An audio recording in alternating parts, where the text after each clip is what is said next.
Sakto afternoon mga kasakto. So mga kasakto, update tayo sa ating litos o yung ating port batch litos iceberg.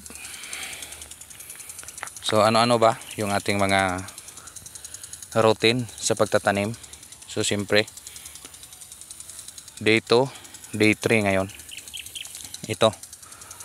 So madilim yung panahon, yan malinsang, di masyado yung panahon, hapon na, pero still yung ating patubig continue pa rin.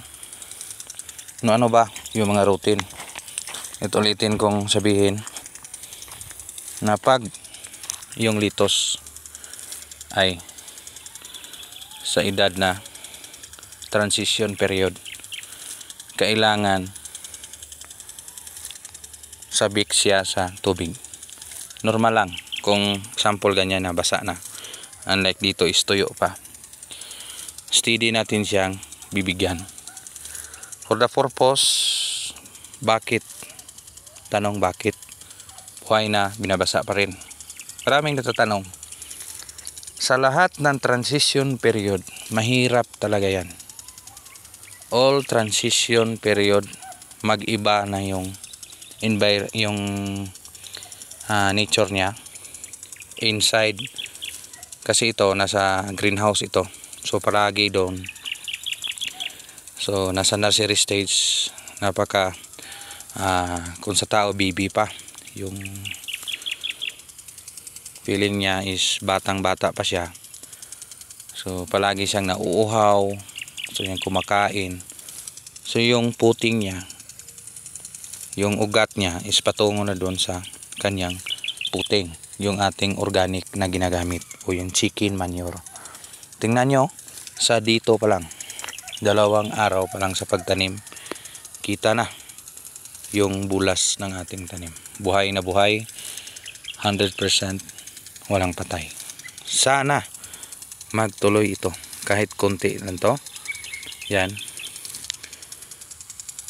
Again, review natin per hills. Ano lang ito?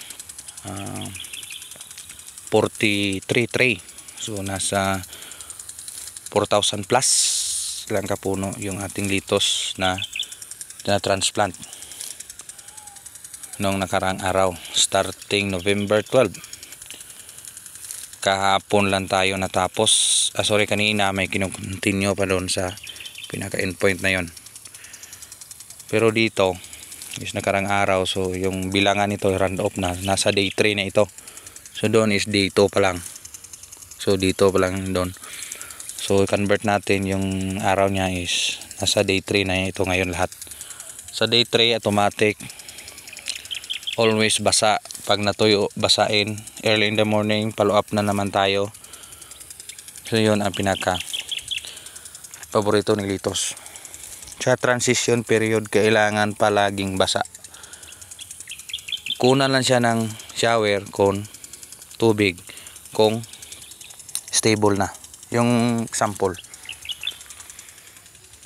Nito, gaya nito, buhay na Pansin nyo ito, yan.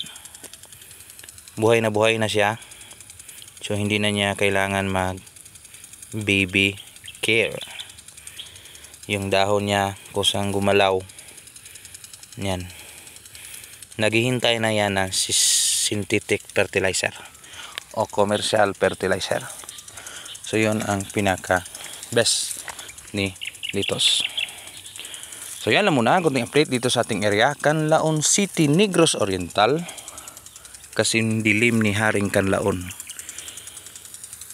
yung ating pagsasaka. Pero tandaan nyo, behind those dark days, merong sisibol na liwanag dyan. At yun ang ating tanim. Salamat, Insakto TV.